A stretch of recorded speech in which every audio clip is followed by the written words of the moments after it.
Welcome. Wow. We're back. We're back again with episode. I don't even know what episode this is. Like 20 something, maybe. Maybe we're up in the 20s now. Well, Miss Johanna James, how have you been? Not sleeping, but that's for sure. Little baby's nearly 3 months, and that's 3 months of absolutely no sleep. It's sleep deprivation so real. Like hallucinations are a thing. Oh, really? Is it the first time you're experiencing them? Yeah. Like literally see something that's not there. It's that level of like the shadow people. Shadow people. No, just like I swore the baby was on the sofa in the night, and then Cash walked into the room holding her, and I was like, oh my gosh. It's insane. But apart from that, really good. It's just been a wild ride. First time parenting, to anyone who doesn't know what I'm talking about. We think we won't be doing it again. We think this will be the one time on the ride. Yeah, my parents, they wanted to have 5 kids, and then they had me, and they were like, okay, maybe just one more. We'll try for a girl. They got a girl, and they're like, all right, this is it. Okay, we're done. We're tapping out. Yes. So apart from that, good. And I'm not too aware of what's going on in the world, so I'm kind of excited to get to chat to you, get to chat to Praveen, because I'm feeling itchy that I'm not catching up with what's going on in like the modern day and also the ancient world news. And yeah, well, who cares about modern news? It's all depressing anyways. Ancient world's more fun to hang out in. I mean, yeah, that's true. And there's so much. I'm seeing so much stuff pop up, and it's really difficult to not want to just dive down the rabbit hole. I have to be like, no, I've got other things to do. Got to keep a little person alive. But super excited. So today, guys, we have a very, very fun guest on the show. Is a fellow Cosmic Summit talker, presenter. What are we? Right. That's right. A fellow ancient history researcher. Everybody, please give a wonderful, warm Raiders welcome to our good friend Praveen Mohan. And then, oh wait, I didn't mean to play this music, but this actually is fitting, isn't it? I was like, wow, literally said this. How great. Wow, this is cinematic. I was trying to play the applause. Here, let's go. Guys, thank you, guys. All right. Thank you very much. I totally did not do that on purpose, but it actually worked. It actually worked perfectly. It was great. I thought it was okay. I may have to do that in the future. Get theme music for our guests when they every guest. That was great. How have you been, man? It's been a while since I've seen you. Maybe 4 or 5 months or so. And Johanna, have you and Praveen ever met in person? Yeah, we met at Cosmic Summit, not the one the previous year. Oh, you know what? That's right. I forgot. Yeah, Praveen, we were all there the year before. Yeah, but I think I just briefly met you that first year, but we got to talk a lot more this year. Mm-hmm. Yeah, we had some time out. Uh-oh.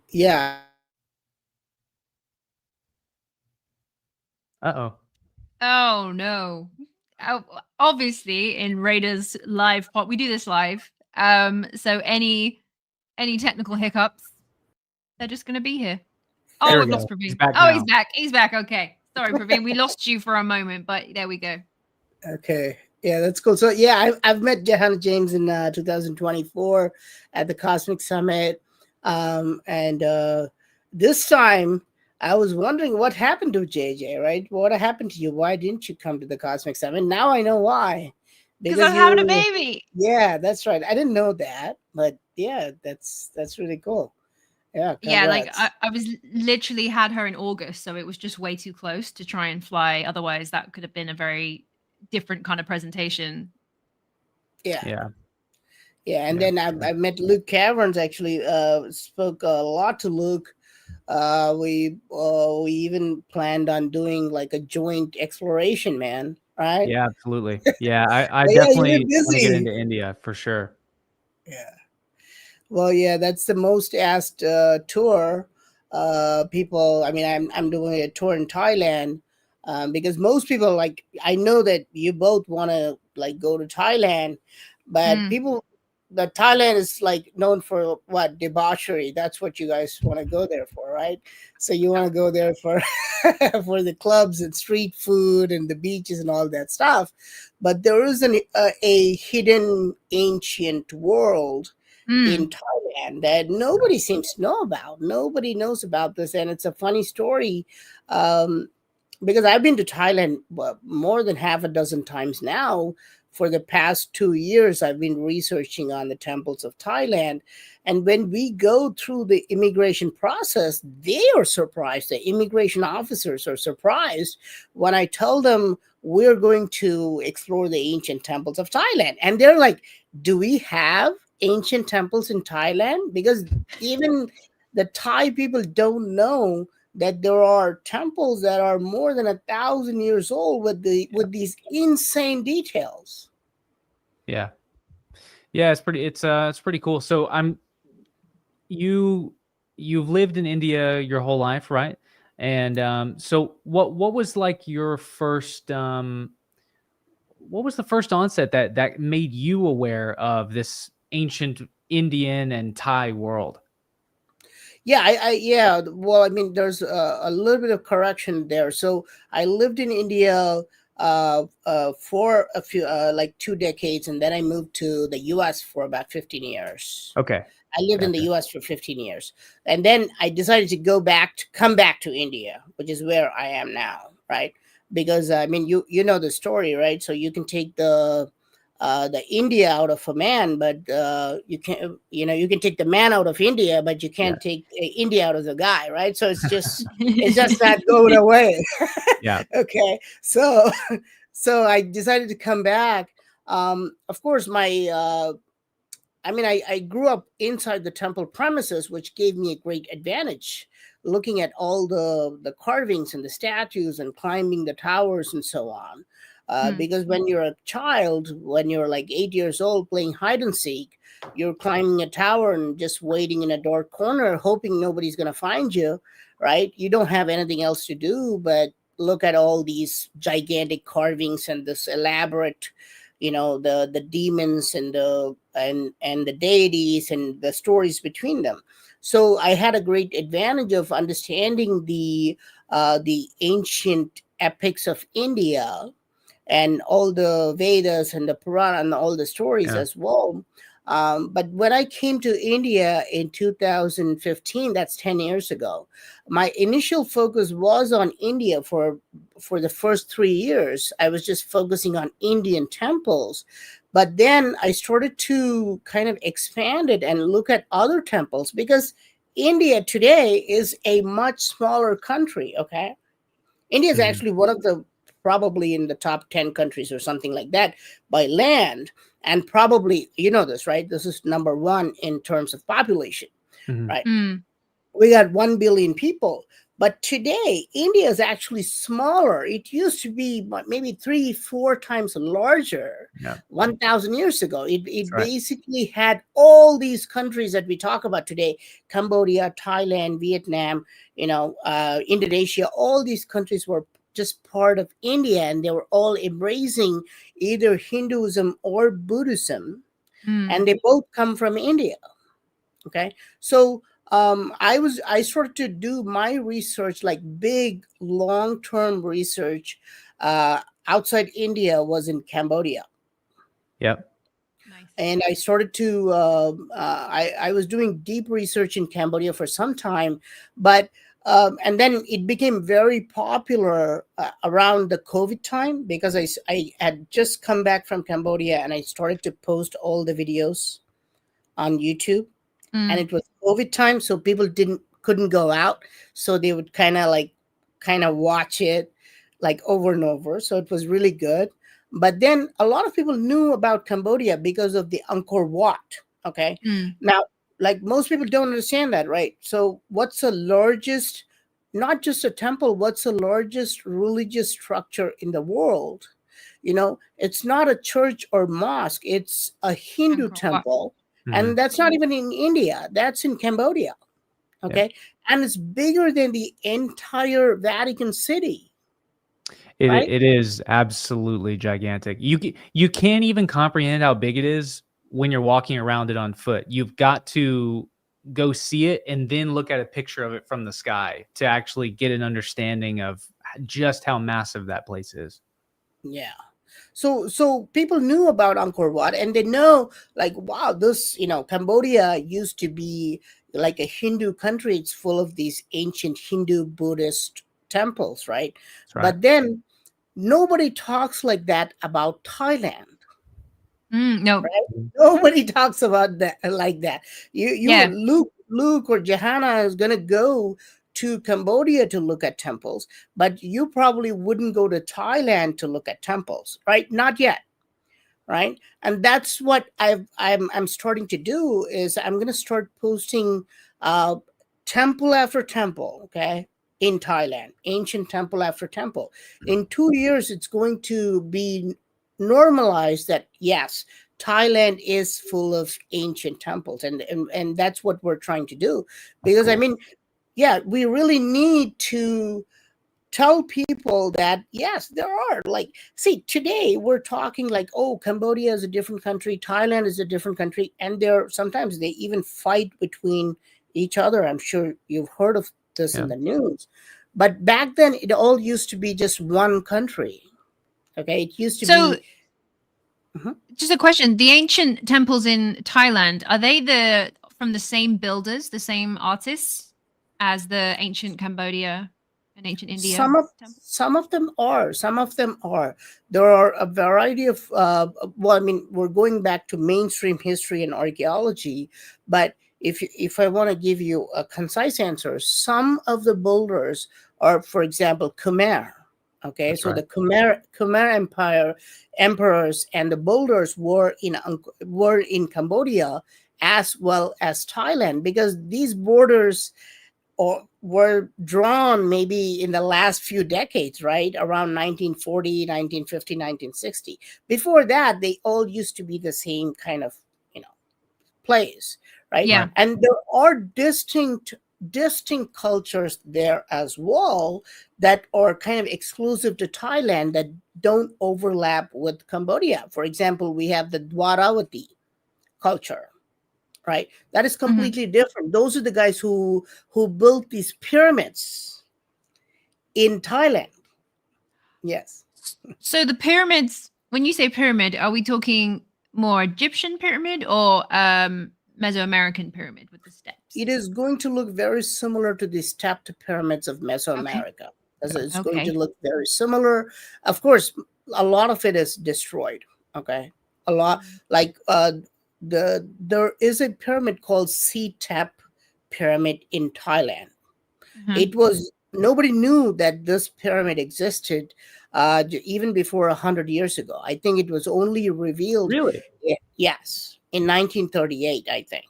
No It was way. it was just in the last 100 years, because it's in the jungle, like nobody knew about this. And finally, there's some explorer or archaeologist who comes and clears all the trees and finds out what it is, right? So there's this pyramid there. It's large. It's pretty large. It's more than 200 feet each side, and of course, it's not comparable to, for example, like the Pyramid of Giza or something like that. But you can see that it's clearly built as a step pyramid. Yeah. Right. Yeah. Is this the one I'm trying to? The images that you gave me pre-show, is this the correct pyramid that you're talking about? Amazing. Yes. Okay, that's really cool. So yeah, some of them are going to be videos. I don't know if you can play them. Yeah. But yeah, so this is the Tep pyramid, and you can see the top part, right? People have completely kind of destroyed that. That's not how it used to look. It used to be much taller. Yeah. It used to be much taller. And then there are some very interesting stories about the Tep pyramid. Okay.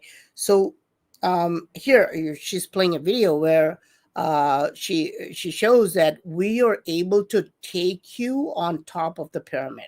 Okay, this is on Oh top of the yeah. yeah. That looks like the mud brick pyramids from some of the later dynasties, in Egypt where they've all fallen down just like this. Do you know if it's their mud brick or what kind of brick they are? It is. Yes, it is. Mud brick. Okay. Yes. Interesting. Yeah, Praveen, so I'm sorry, that central area up there on the top, Jahan, if you'd show the other aerial photo, I think it was right before this one. That This one? central kind of temple or structure there on the top, is that a doorway I see? Would you have been able to walk in there once upon a time? Oh, in the middle? well, probably. We don't know. There are many stories about this. That definitely looks like a doorway. People even say that's kind of a symbolic door, right? I've Like seen, right, yeah. yes, in Cambodia there are sites like that where it's a doorway, but you can't actually go in. It's a doorway to nowhere. Yeah, Yes. very, very interesting. Because I was curious if it was one of those. That's actually probably what it is. You're right. But in Thailand, are there the same? Yeah, that pyramid is amazing. Was it Pyramid of Kokera, I think. Yes. But in Thailand, are there temples where you walk into that chamber and it's got that like zenith sun tube up in the top where on the day of zenith passage the sun will shoot a light beam straight down into the temple? Do you ever see that in Thailand? No. No. I've not seen one. I've not seen one where there's. I know this is in Cambodia, right? Yeah. This is in Angkor Wat. This is in Bayon Temple, correct? Yep. And Yeah, that's right. Tom. Yeah, it's really amazing to see it in person. It's like totally Tomb Raider, Indiana Jones stuff. It's pretty cool. So anyways, I don't mean to interrupt you. Keep going. Oh, that's okay. So yeah, so so the temples of Thailand have this kind of like insane pyramidal structures, right? So and the date of this pyramid is about 1,300 years. Okay. Mm-hmm. Okay. So and we're talking about like mainstream history and archaeology dates, right? This is the explanation given. It's at least 1,300 years old, but people don't know that these kind of pyramids exist in Thailand. Okay, and the funny part is they don't even know the actual name of the pyramid. Yeah. Right. Oh, like the original name's missing, gone Yes. in history. Okay. So they Wow. only call it like Khao Klang Nak, which means the pyramid on the outside in Thai. They just the mountain on the outside or something like that, because they don't know who built it, like what is the reason behind it. There are conflicting information about the stuff. People say it used to be a Buddhist stupa. Some people say it used to be a Hindu temple on top of this, and some people claim there used to be a giant crystal cylinder on top of this, and this is a theory that comes up again and again. This is again the same story in Kokar. This is again the same story in Bakse Chamkrang, which is another pyramid in Cambodia. This is also the story in India, in a city called Bareilly. We have a pyramid that is attributed to the timeline of Lord Krishna, which is about 5,000 years ago, right? So yeah, if you look at mainstream history, right? So we say the oldest pyramid is what the Djoser or the Saqqara pyramid in Egypt. Mm-hmm. Yeah. It's about 4,500 years ago, right? Yeah. But So they're older than the Egyptian pyramids or the pyramids. Yeah. In India, yes, in India we have a pyramid which looks very much like the pyramid in Thailand. It's maybe a little bit bigger than that, and this is said to be built at the time of Lord Krishna, which is more than 5,000 years ago. Okay, so but of course the mainstream dates differ, right? Yeah. So the mainstream dates differ a lot, but a lot of times we don't generally think, when I say pyramids, not just to researchers like Luke or Johanna, even like the tourists or a casual visitor, they're all thinking of either Egyptian pyramids, or they're thinking of, pyramids in Mexico or Central America, right? Because that's what we normally think. Sometimes I even do that. Yeah. But there are a lot of Hindu and Buddhist pyramids in India and Southeast Asia, especially in Thailand and Cambodia. In Cambodia, I've researched 2 pyramids. One is this Kokor pyramid, the one that you just saw with the lingam coming out. Yeah. The second one is Baksay Chamkrang. I don't know if Luke went to that one. It's just behind the Angkor Wat. Have you been there? I probably went to this temple. Yeah, I've been to Cambodia. I may have been, but I'd have to see a photo to know for sure. Okay. It was a blur of heat and temples. It was very hot. I mean, I'm from Texas. Texas has nothing on Cambodia. Cambodia it's like being in an oven. Plus, it's like wet. We were there in the hottest day of the year. We were there for Zenith Passage, so it is the hottest day of the year in Cambodia. Yeah. Yeah, but I would say that if you've been to this pyramid, Luke, you would definitely remember it, because it looks exactly like the Tikal pyramid in Guatemala. Interesting. So it's not the pyramid of Kokar. Oh, we've got a little pause in the show. Somebody type in the chat. What was the name of the pyramid that he said? Baksay Chamkrang, Baksei, Baksay, Baksei space Chamkrang, Cham. Yeah, I got it. Okay. Let me throw it in I'll throw it into the chat here. Everybody. Okay, here we go. This guy here. There we go. Yes, I did see this. We just weren't allowed to go on it. It was it was roped off. Yes, yeah, absolutely. Yeah. It very much looks like a Maya pyramid. Yeah. Yes. Because if you pull up the Tikal pyramid in Guatemala, that's the exact same thing. Right? Yeah, look up Tikal pyramid Guatemala. Yeah, you'll see. Oh my God, yeah, it's identical. Yeah. So you see that, and I think it's the same designer, obviously. Yeah. So if you go to this pyramid, you get floored, because you start thinking, what, how? Because I've researched. I haven't been to Tikal, but I've been to Chichen Itza, and I'm gone to the Mayapan ruins and all those places a long time ago, right? So I've researched the Mayan pyramids, so I understand that how they look. So when I went to this pyramid, I was surprised that, my God, it's almost the same blueprint. And in 2018 and 19, we were allowed to climb the pyramid. It's pretty hard to. It's very steep, by the way. And actually climbing up is easier. When you climb down, it's really difficult, because you feel like you're gonna fall down. But yeah, so we got a lot of pyramids in India, and I've already posted the pyramids in Cambodia a long time ago, like a few years ago. But nobody knew about this pyramid in Thailand, right? And I've already been researching the ancient temples of Thailand for 2 years. I've been there many times now, right? So in a few years, I probably might even start speaking Thai, right? So so going back and forth. But what we are finding is something insane. We are starting to find that this country is full of ancient temples. It is question, Praveen. Are these ancient temples? Is there any evidence that they are on anything older?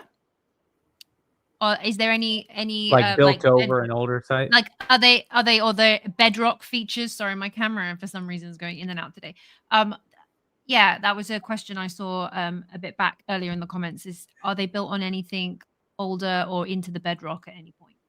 We haven't found any such evidences. We haven't been looking at the temples in this angle.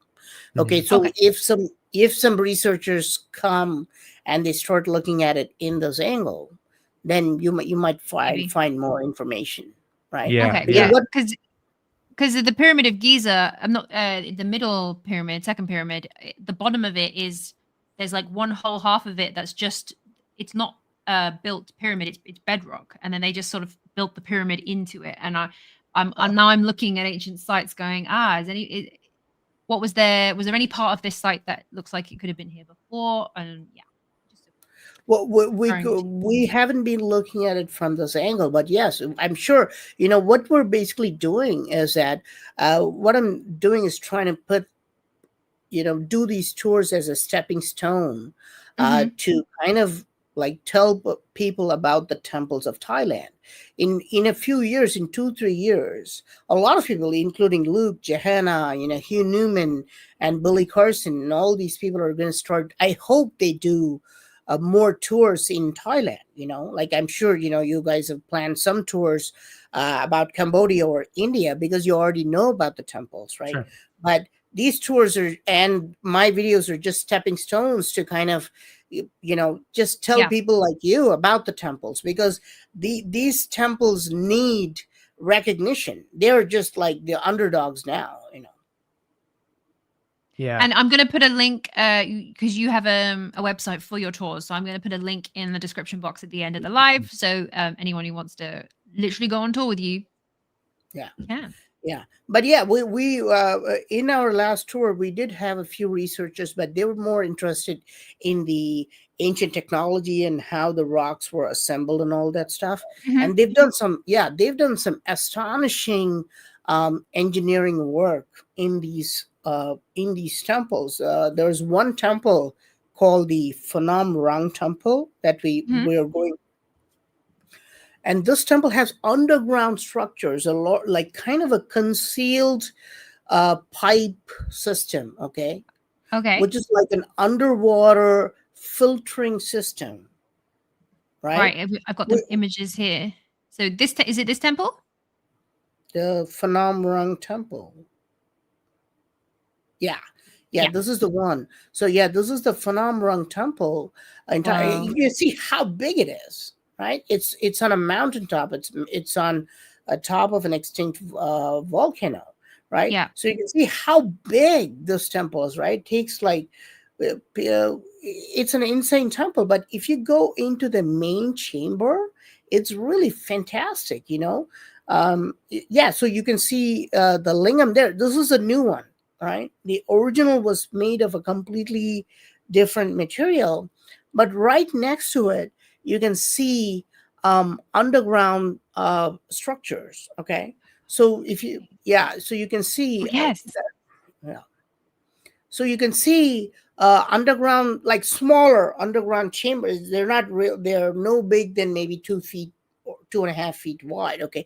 So, but this is just one of them. But if you play the video, you will see that it keeps, I hope so. I hope, no, I'm just shining light into it. Right. But if you go to maybe to the next video, it shows, I'm sorry, guys, I don't have that video. So Oh, okay. you have a series of them. All right. So you have a series of these, like kind of, and this is a twin lingam that I just recently posted about. This is kind of a larger, if you go to there's like a twin lingam, right? Yep. Oh, we're just waiting for the to catch Okay. up.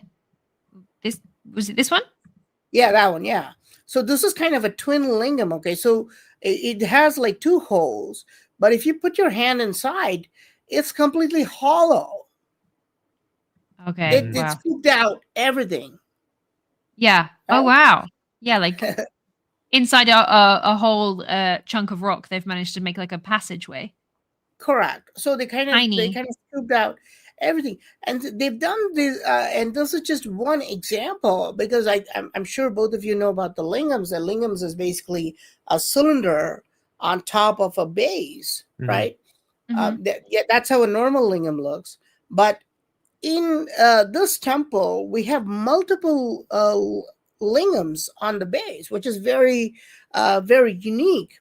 And they've tried to do, it's almost when you're walking in, and this is a large, very large temple. If you're a serious researcher, you can be there for many days. Mhm. Okay, so it's that large.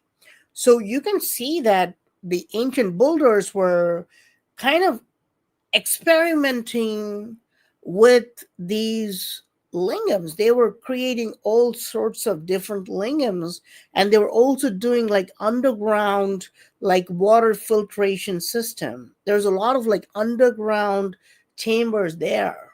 Okay. So, just that last one that we saw, the image of it looks like very similar layout to what they think Ganang Padang is. And when you said that it was on an ancient volcano, as well as, because that one is also on an ancient volcano, and they were with inside chambers, because you can use the natural formation of the volcano cavity and turn it into an ancient chamber. I was like, the stages, the mountain it's on, the volcano is on. I was like, oh, that's really interesting, because that looks like a kind of later surviving version or replica version of something that they had over there.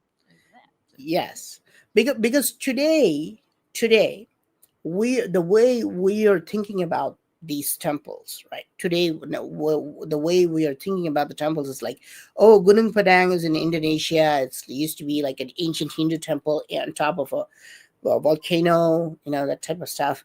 And we're comparing this with Phnom Rang temple, again on top of a volcanic mountain in Thailand. But there is also another one, Priya Vihar in Cambodia, which looks very, very similar to this. Again, on a hilltop, maybe a volcano, and then it looks exactly the same. Okay. But these borders, right? Today we are thinking of like, okay, so that is in this country, this is in this country, this is in a third country. But it all used to be the same. Yeah. It all used to be the same, place long time ago. You understand? That's when we were talking about, Johanna asked the question of if any of these sites are built on older temples, or older sites that may be older than, let's call it, around 1000 AD or so. One of the things that takes me to is, it really would have been interesting. Alexander the Great vastly underestimated how big India was, and how many warriors they had, and all the millions of people that lived there. And when he tried to invade India, he got stopped pretty much immediately. What I think a lot of people don't realize is, and at least let's call it Westerners, people watching the show, when we think of India today, we mostly think of Buddhism, but at that time they were all Hindu, and that the Buddhism had not arisen yet. And so in the same way that Christianity kind of washed over the European world, and like the Celtic, Gaul, Germanic cultures, they kind of fall back to the wayside, Buddhism did that to the Hindu world as well. And so it kind of washed the Hindu world away. And so you don't really know exactly the extent of, when I was in Cambodia, we learned about how Hindu temples would be razed to the ground and then would be turned into a Buddhist temple instead.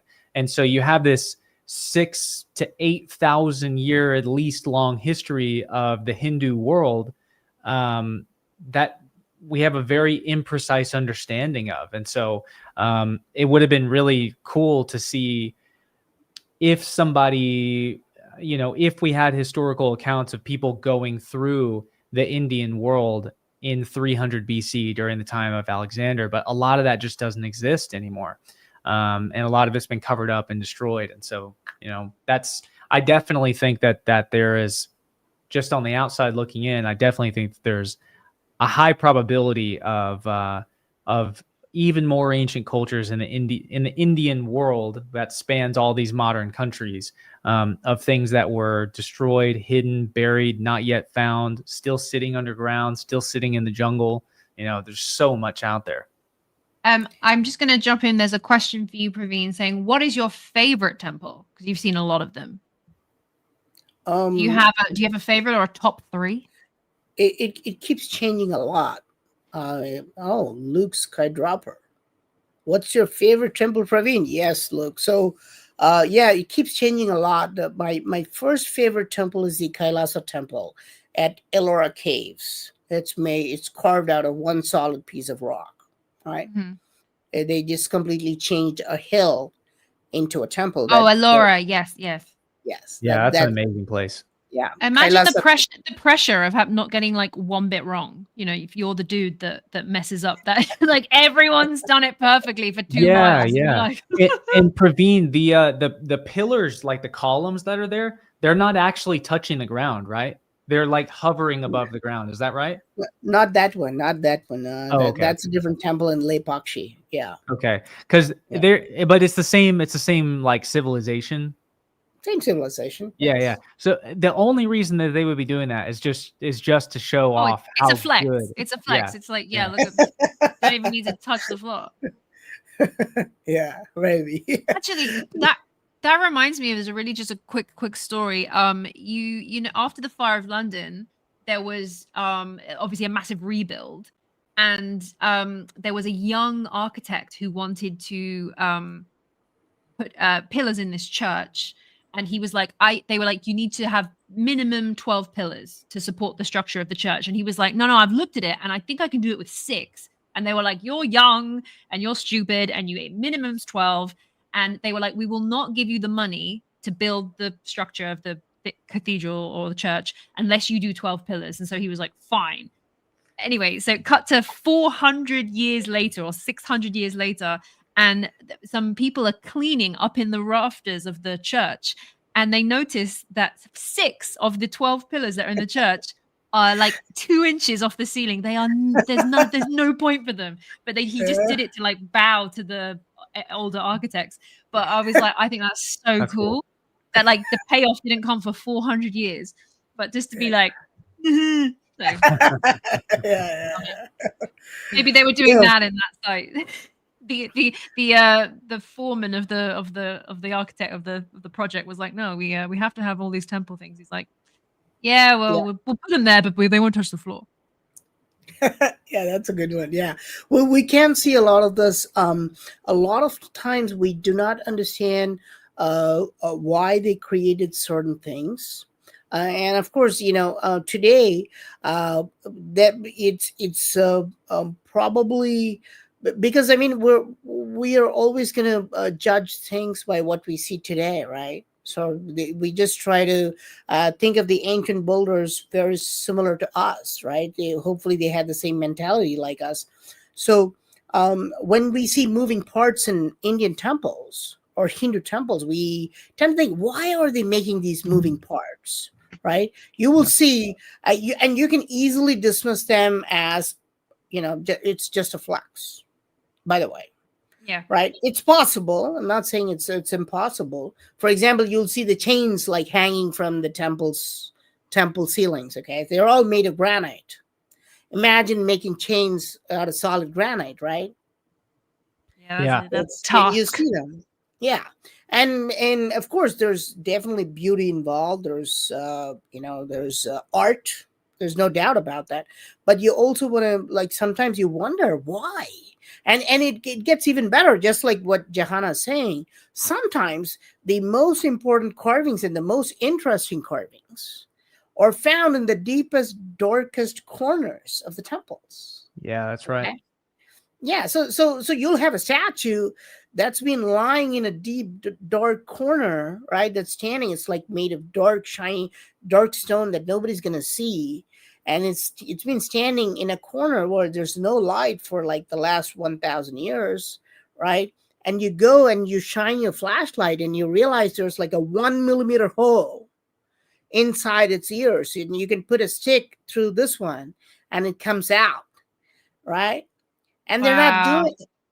Yeah, so but they like, you want to flex, Jahana, you're gonna flex now, right? When people are watching you, you're not gonna go to like a deep dark corner and then start flexing, right? So you find these like strange things in Hindu and Buddhist temples. You're finding things that the builders did something, but they didn't show off. For example, nobody knows who built these temples.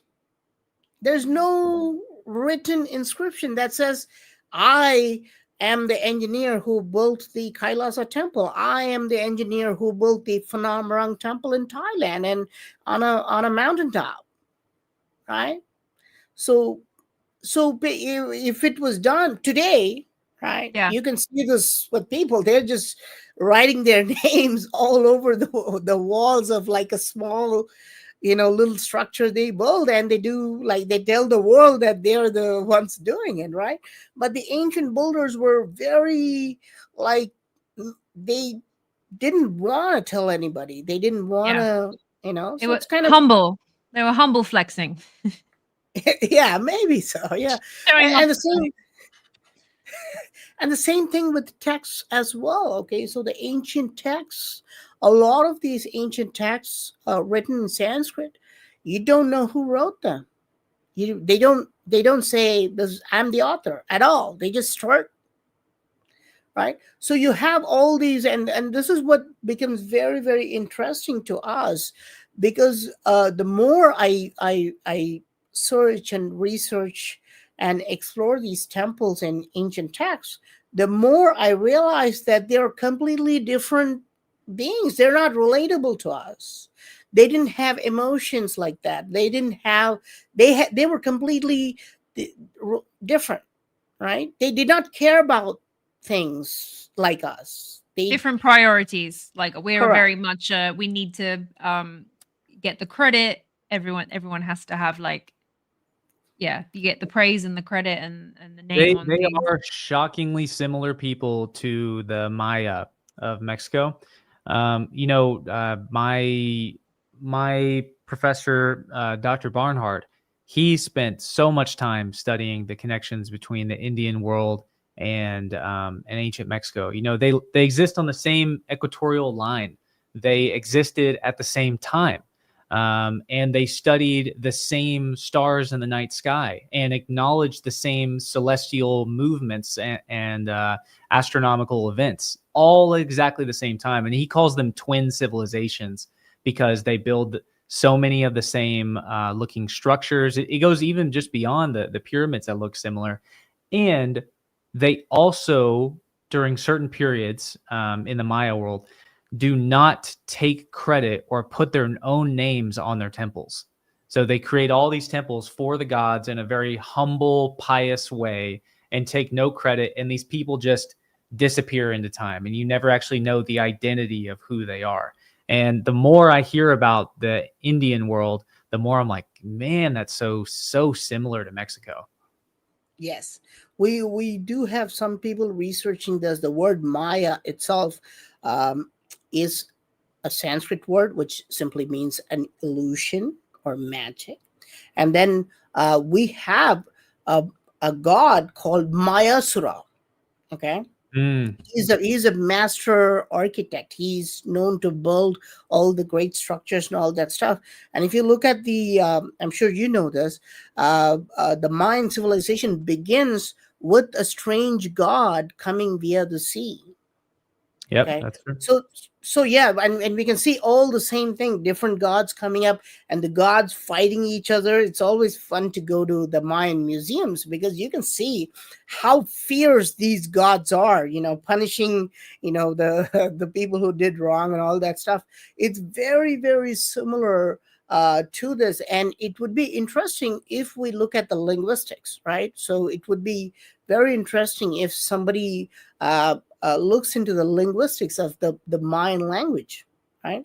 And see how similar it is. And we find this, and of course, we can see a lot of similarities between the Mayan and Indian culture, right?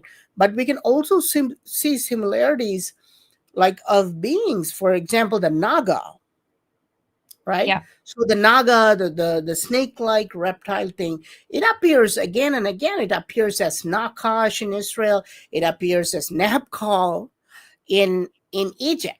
It's the same thing, okay? And the same thing, we call it Sarpa. We call the snakes as Sarpa. It's just the same thing as the serpent or the seraph. We just even have the same linguistic match. It's not a coincidence that around the world, in Egypt, in Middle East, in Israel, in India, in Thailand, in Mayan culture, we're going to have the same gods and the same type of beings portrayed again and again. Right? And this is why we see the similarity in the structures as well. This is why we see the pyramids, which are in Egypt, in Mayan civilization, in Central America, in India, in Thailand, everywhere. So, yeah, and then you can see the Nagas are portrayed very, very in an interesting way in Cambodia. I don't know if Luke knows this, but if you go and buy a history book of Cambodia, the history book of Cambodia actually starts with the coming of Naga. And I'm not talking about mythology. I'm talking about what's taught in the history books. Yeah, I'm talking about what's taught in the history book in high schools and the college textbooks of Cambodia. They literally say that a Naga queen came from another world, and that's how the civilization of Cambodia starts. Okay. And it's very interesting because we can see all these things attributed again and again. In India, people still worship the Nagas as the real gods who still live underworld. So we have a very and I'm sure you guys know this, because if you go to Egypt, people are no longer worshiping Ra or Thoth, right? If you go to Greece, people are no longer worshiping Hercules and Thor, right? They've all become superheroes in Marvel movies, right? But if you come to India, we still have 1 billion people worshiping the Hindu gods. We are still reciting all the texts from ancient texts. It's part of our ritual. So India is the last bastion of the ancient religions. There's no other country that actually does it, right? And Luke pointed out something very interesting, because Buddhism is a very powerful religion, right? Pioneered by Lord Buddha. Right? He's a very, very strong person who was able to propagate that across Southeast Asia and China and Japan, right? Because in China and Japan and in Thailand, like today, we're going to the Hindu Buddhist temple, but Thailand is more than 90% Buddhist. Okay, because Buddhism is able to wash away like the stronghold of Hinduism in all these countries. But in India, it's less than 1%. Yeah.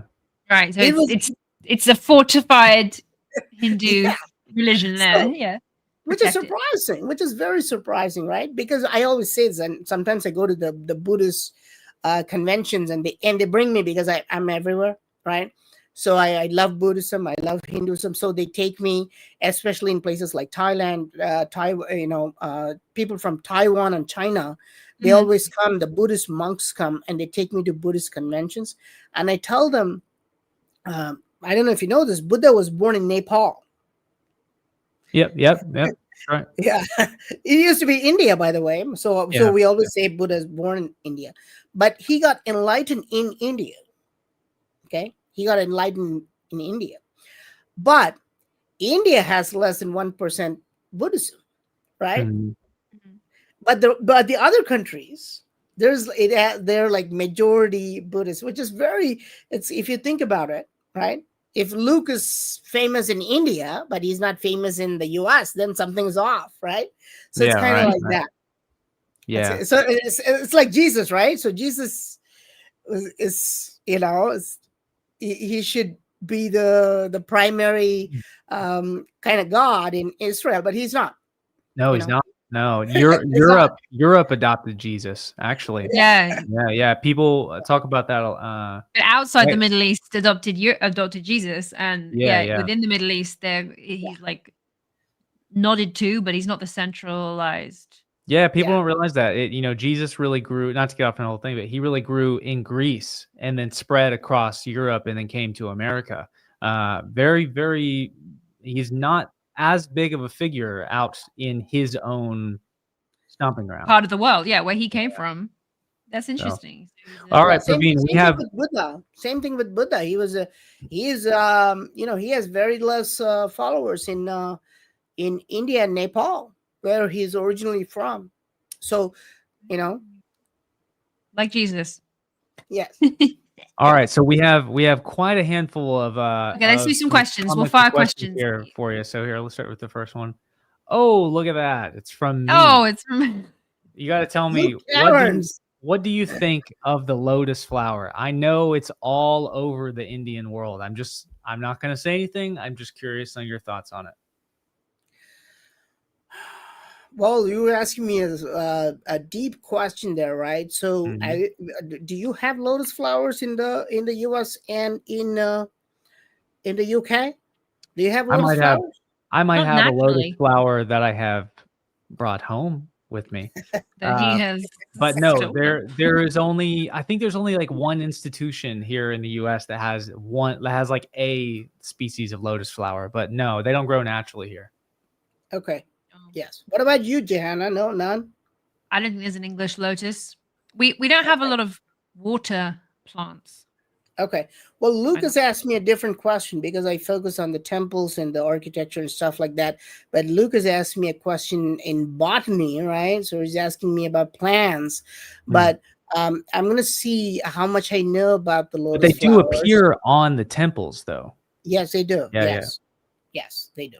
Absolutely. But how tall is the stem of the lotus flower? All right. This is a question for you guys, right? You see the lotus flower on top of the lake, right? You see the beautiful lotus flowers always on the top of the lake, but underneath it, there's a stem going, right? How tall is it? 9 feet. What about you, Luke? About 6 feet sometimes. Well, Okay. maybe they go further into the ground, but they can stand 6 feet out of the water. 6 to 9 feet. 69 feet. No. Oh my. Okay. So this is mentioned in the ancient Tamil text of Tirukkural. There's a text in Tamil language which is considered very, very ancient. The length of the stem depends on the depth of the lake. So no matter what.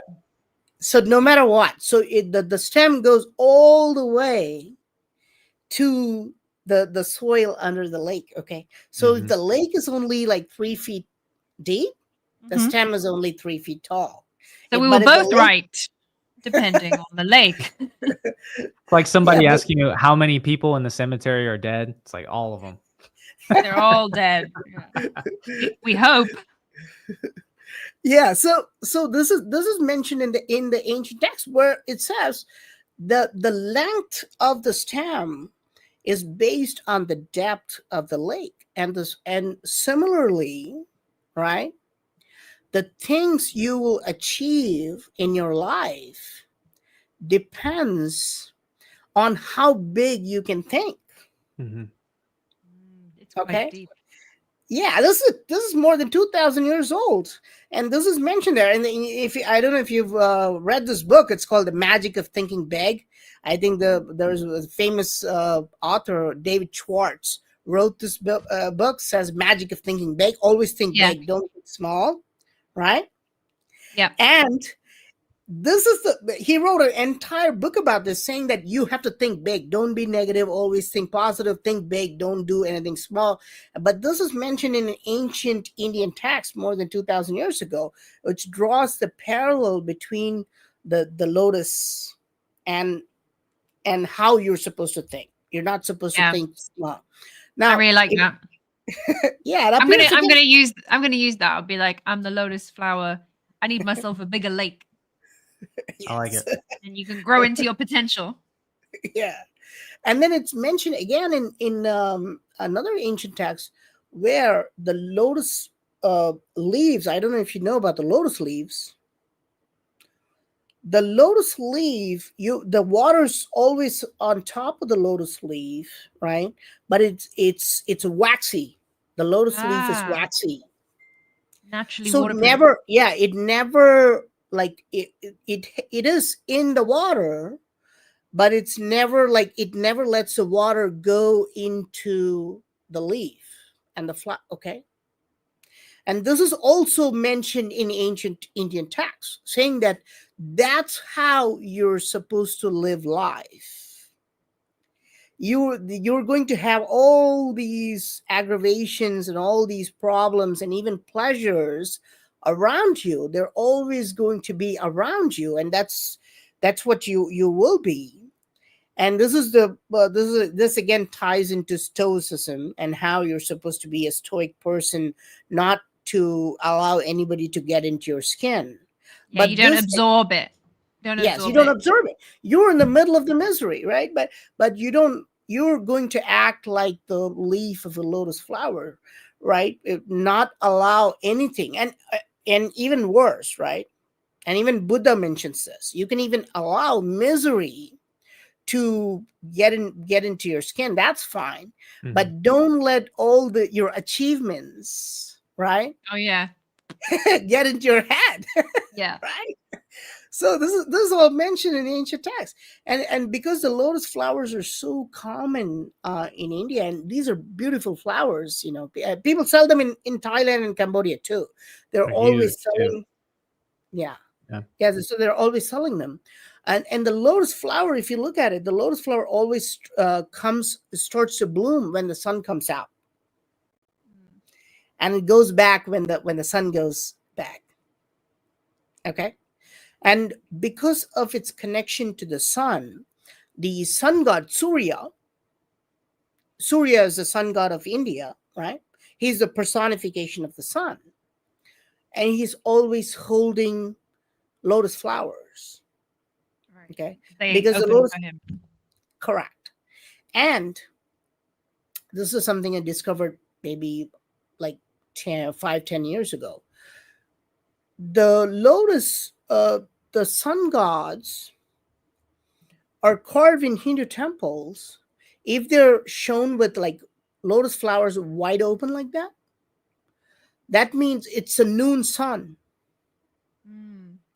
So if they're closed and they're starting to come out, it's like the morning sun. And you can literally see this. And again, if the lotus is kind of dried up, right, it looks like this, but it's also closing, but it's Mhm. dried up. That's the evening sun. And you can So see it's this like a clock, like a time. You can see the timestamp. exactly. Mm. So you can see this Interesting. Imagine if yeah, you so just you can see, wore a lotus flower. Like, what time is it? I don't know. It's kind of like dried up a clock. Or like it's you're noon. making some you're making some very interesting points, right? Jahana is making a very interesting point about that, right? Because it shows that she's like subconsciously saying, right, that lotus flowers can be used as time machines, right? They're symbols of time. That's what she's trying to say. Wow, I never thought about this. Yeah, if you go to the Konark Sun Temple, there's a temple in a place called Konark, and who's the main deity is not Shiva or Vishnu or the main gods. It's dedicated to the sun. It's dedicated to the sun god Surya, right? And you can see the morning sun with the closed lotus flowers ready to come out. The noon sun who has the lotus wide open and is going fierce. He looks hot, right? And the evening sun who's kind of tired, and he's riding the chariots, and the chauffeur is kind of tired and all that stuff. But underneath these gods, okay, underneath these carvings, you can see these giant wheels, okay, because Yeah. the sun god is driving the chariot, right? So the temple has all these wheels on the chariot, okay. But Yep. just until a few decades ago, nobody knew that these were sundials. Right. These are time machines, okay. Hmm. Yeah. Amazing. This is a Yeah, yeah. sundial. I've seen your videos on these before. Yeah. So if you go and if you put your finger in the center and you just allow the sun, and by seeing where the shadow is cast, you can tell the Mhm. time accurately, right? So, and it's not even like, how Jahana is saying, it's not even like it's 12 o'clock or 2 o'clock. You can say, be like, it's 9:07 p.m. You can be that accurate. It's like it's Amazing. accurate down to a minute or 2 minutes. You Yeah. understand? So it's the combination, right? Where we're just moving from the lotus, because the lotus is a symbol of the sun, right? So it's not just that a flower or the god is just about worship. We're also talking about the deep philosophies, how you're supposed to live your life, how your mind, how you manifest only like as big as you want to manifest, right? Yeah. And we're also talking about how we're supposed to live our life, not to allow all these things to get into our skin. But Yeah. we've just moved to science. We've just moved to science saying that we can tell time accurately down to like 2 minutes. And this was built more than 800 years ago in India. Yeah, it's Apart amazing. from, I just realized that the lotus flower watch wouldn't be very good at night. So I'd be like, have you got the time? Be like, no, it doesn't work at night. Sorry. Yes. Closed. It's- It's still night. yeah, no, sorry, I have no idea. Yes. And this sun temple, very good point there. So in the sun temple of Konark, we have 24 wheels, okay? But we cannot use all of them, right? Because after dark, how do you use a sundial, right? It makes no sense. But do you know there's such a thing called moon dial? I No. can Where use the you moon. Genius. okay, so people aren't looking at the structures in this angle. People aren't looking, and this is what we always say. The temples are not only for historians and archaeologists and anthropologists. Yeah, If anyone with you're an eye. yes, yes. So if you're a doctor, come to the Hindu temples. We are seeing carvings of childbirth. We are seeing carvings of surgery. I think in the Cosmic Summit in 2024, we're showing carvings of Oh yeah.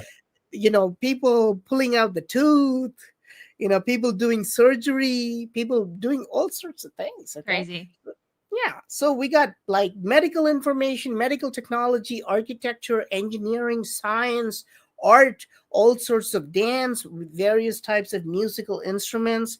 We got things like people putting like 1 millimeter hole into like rocks, granite rocks, Yeah, that's insane. Yeah. When you brought up the sun god, it reminded me of a photo that I took while I was in Cambodia. Before I show it, I'm gonna show Johanna something. Johanna, what civilization? I don't know. It's probably not gonna work very well. Maybe It's a brightness bit down. blurry. What civilization do you think that statue is? Oh gosh. Hold on, Oh, let me is check. it focus? Bear with me. That looks like, I don't know. The reason I ask is, doesn't that look like Amarna, Akhenaten, Egypt? I hate that I didn't say that. My gut was like, well, the belt and the style is very Akhenaten-y, but it doesn't look. The rest of it doesn't look Egyptian. So okay. Yeah, well, so it's Khmer, but ancient, broader India. Looks Okay, like so Akhenaten. the sun god in Cambodia had the sun disk, and there were other depictions. You know the sun god Ra, how Ra is always Oh, depicted with the sun the disk disc? behind his head, but the sun god, the Indian sun god or the Hindu sun god, also has that sun disk depicted next to him, and that along with the similarities that I see between ancient Indian civilization and Mexico, all these things make me think that, while these civilizations, maybe they didn't know who each other were, like maybe ancient Indians weren't aware of ancient Mexicans, and it feels unlikely that they were, but they were all tapped into the same thing. They were all connected to the same things. And there was something, a common denominator influencing all of these people, if that makes sense. Yeah. There's a book, I'm blanking on the name, but I read it once, and it was all about creativity and the theory that creativity, it comes from source, and it's like consciousness, or like a one consciousness. And so when you have an idea for to make something, write something, build something, that you're basically just like an open vessel. And you know, when you just like get hit by an idea and you're like, oh my god, Yeah. that's not come from you. It's just that you've received it. And if you don't write that book that you have the idea of, then the idea will then go to someone else. And that's why there's like a phenomenon of different people writing the exact same book or the exact same script, or they've built the same image or painted the same picture, because there's like the creativity comes to you rather than it comes from the outside. And I was like, that makes a lot of sense. And that would make a lot of sense why maybe people didn't have to physically travel. Although I did think ancient people physically traveled way more than we think. I think they were boating around and climbing. No doubt about that.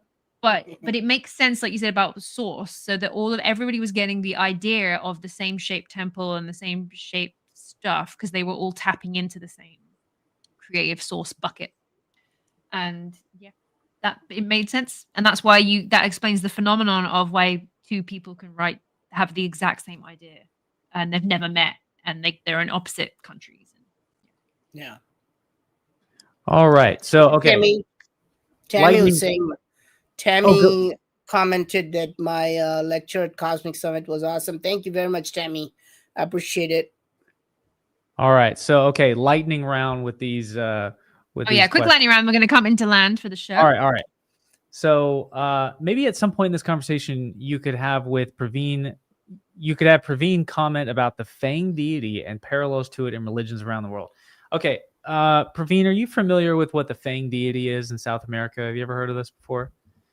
Yes, in Colombia. It's the feline jaguar kind of human-ish god that essentially, it appears as though it is the high god in South America. Some people think it's like monotheism, but it's essentially a human that could turn into a jaguar. And we see it pretty much all throughout South America. And in some places, I have seen other similar things in other parts of the world where somebody, like in Africa, you can see religions where people believe that like there's like a man leopard or a man lion. Do you see anything like that in the Indian world? Yes. Really? Yes, we do see that. So we multiple fanged deities in India. One that's very similar to what you're saying. The fanged jaguar, lion, tiger kind of figure is called Yali. Oh, we got to look this up. Pull it up. It's called Yali. It's very popular in Indian temples. There's probably not one Indian temple which doesn't have this carving. You're going to think of it as a lion, right? But it's not really a lion.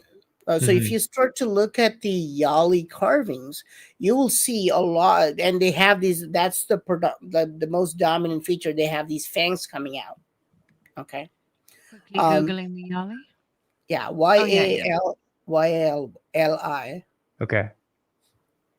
Yeah, and there's a variety of these Yalis mentioned. So the Yalis, or for example, there's one called Simayali, which is very similar to the lion. There's also something called Niryali, which is a lion, which also kind of looks human. Okay, very much like, think of it like a sphinx, right? So it's like half man, half lion kind of deity. Oh yeah, like the sphinx. Yeah. So we have this. We have a lot of, and again, this is why I ask, that gentleman who just mentioned that, to come to India or Thailand or Cambodia, right? Because we not only know them as a mere fanged deity that looks like a lion or a jaguar, but it's also, thank you, Patriotic Tech. So, but he also he can also see that people, it's common knowledge in India saying that, oh, this is, what do you call it? This is called a yali. We have different types of yali. We have lion looking yali. We have human looking yali. Well, and we have stories of how these fang deities fought with other deities as well. How they evolved. Why are they dominant features in some temples? Why are they overpowered by other deities in other temples? And all that stuff, because we have not broken that chain in India, right? So we have that, yeah, and we can see very common themes with the Nephilim as well. Okay, so we repeatedly people say, oh, the Nephilim, the fallen angels, they were bred between the gods and humans and all that stuff. We see the same story in India again and again. All the giants, okay, in ancient Indian epics, these giants were always a hybrid between the gods and humans. Okay? Like the half hybrid, yeah. They appear in so many cultures. Yes. So again, we can see the fang deities, the reptile-like beings, the same pyramidal architecture, and we can talk about the Nephilim and these things. Again, the sun gods, and Luke is bringing up a very good point, right? But Egypt worshipped a different sun god, right? And the Mayans worshipped a different sun god, and Hindus worship. Well, I mean, it's the same sun, right? Right? He's the source of all our energy, right? Think about it, right? So and today people, when I go to lectures around the world, right? So we go to Cosmic Summit or the UK or in India, sometimes we give lectures, and sometimes atheists come out and say, no, I don't. When I say you worship the sun, especially if they're not Hindu, or if they're atheists or they belong to some other religion, they're like, no, I don't worship the sun. I don't celebrate the sun, right? That's really that's old school, man. What are you, like a caveman? And I say, no, you do celebrate the sun, right? You should look at yourself when you are celebrating your birthday, right? Why are you not celebrating your birthday every 6 months? You're celebrating your birthday. You're basically celebrating the point on the orbit relative when you've to the gone sun. around You the made sun. one full circle around the sun. That's what you're celebrating. That's right? true. Yeah. And then I say, well, I mean, and what do you do on New Year's Eve? Why are you going crazy when the ball drops, right? Like, think about all the extraterrestrial gods watching the humans, right? The people are just going crazy because they made one full circle. Yeah, we made one full circle around the sun. We think we're so like sophisticated now, but yeah, we celebrate the sun. Yeah, wait till there's an eclipse happens anywhere. Humans go nuts. There's like people do parties, festivals. I remember there was an eclipse when I was a child in England, like a big total eclipse, and England stopped. Everybody went outside. They sold these special glasses, like a kind of 3D glasses to protect you. I thought I was going to go blind. It was really scary. Everyone was like, and I was like, wow, we are just people that worship the sun and go nuts about it. Yeah. I mean, and people have a different view of, people celebrating the solstice in Stonehenge versus the people partying when the ball drops. We're doing the same thing. We're celebrating the sun. Yeah. Yeah.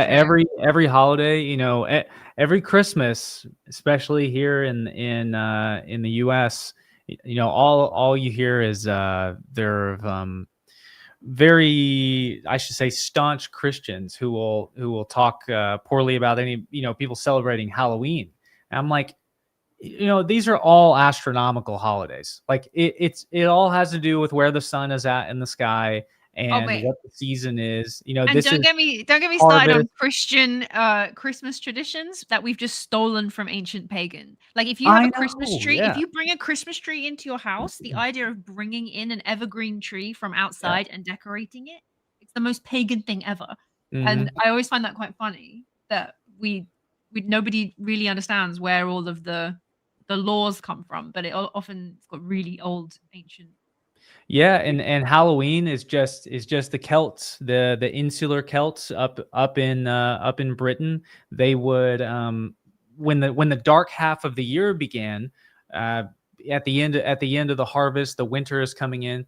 They would dress up their house in all these ghoulish, scary masks because the cold winds and the spirits that came with them would steal people away during the winter. So think about it, trying to survive the winter in ancient times in Britain. Yeah, it sounds pretty brutal. And so you think these spirits are coming and sweeping people away. So you put on these ghoulish masks and stuff and try to scare them off. And then like now that's supposed to be satanic, as if it had much to do with Christianity to begin. Anyways, we're getting off in the whole. We could do a whole Christmas. You know what, should we do a guys? Christmas It's fine. episode? We go into the old, because there's some We need it. We should do this layered. for Christmas. Yeah, we should, because I remember being on the back of the bus in Egypt on the tour. Because when you're on tour, you have hours and hours and hours to chat with everybody while you're going to the ancient sites, and it's amazing the stories that people talk about. But someone was explaining all about the ancient origins of Christmas lore, specifically like Western Christmas, like Santa, red, white, the reindeers, why the reindeers fly, like all. And then there was an answer to all of it in like ancient mythology and ancient lore, and I was like, oh my God. So, okay, we'll put a pin in that. We'll do that closer to Christmas. We're wrapping up today's show. So, Praveen, what are you, man? Yeah. What are you up to? Where can people find you? What do you have going on in the future? If people want to join your tours, how can they join you? Well, you please put the link. I'll put the link in the, It's just tours.praveenmohanglobal.com. You come to the site.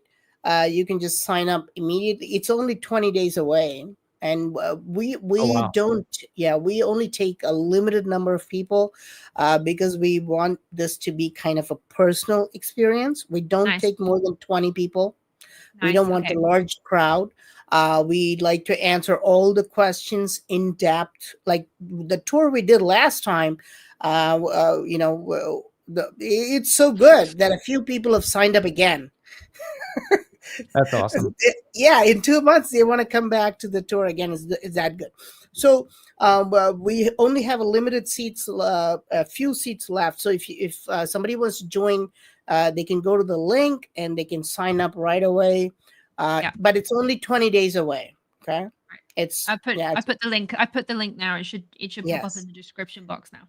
Yes. Thank you.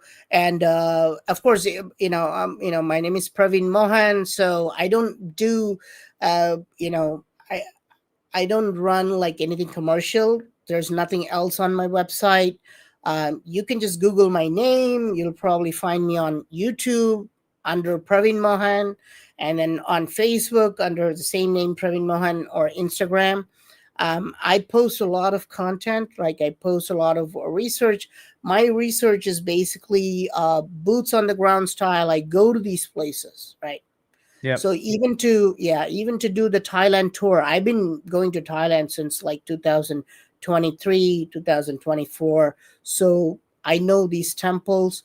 I like to research deeply. I'm the guy who comes up. Thank you. Somebody said thanks for the fun show. Thank you. So that's what I do. So you can just Google my name and then you can find me. Okay.